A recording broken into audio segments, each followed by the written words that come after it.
लगाण वर्षा जोगु गुजरात सुरटर सचिन अंचल एक 6 महला बिल्डिंग भुशुड़ी पड़ू 7 जनक मृत्यु होईछि एवं 15 रु अधिक लोक आहत होइछन्ति। सेपटे आहुरी अनेक भग्नावशेष तले दबी होई रहिथिबा आशंका करा जाउथिबारु एनडीआरएफ टीम उद्धार कार्य को जारी रखिछन्ति। तेबे राति तमाम उद्धार कार्य जारी रखी भग्नावशेष तळु 7टी मृतदेह को उद्धार करा जाइछि। पुलिस पक्षरु जहा सूचना मिली एबे भी घटनास्थल रे उद्धार कार्य जारी रही। मिलिथिबा सूचना अनुसार गतकाली संध्यारे सचिन पालिगारे थिबा एक 6 महला कठा हठात भुशुड़ी पड़िथिला। फलरे एहा तळे अनेक लोक दबी होई रहिथिले।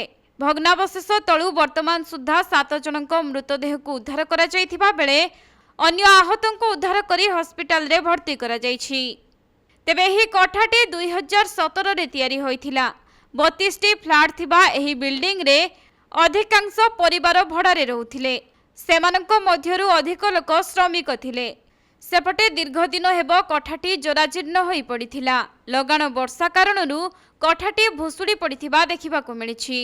किंतु घर भितरे केते जण लोक रहुथिले ताहा स्पष्ट होई नाही। प्रशासन पक्षरु 3 मास पूर्वरु एही बिल्डिंग को खाली करिबा पई नोटिस मध्य दिया जाइथिला।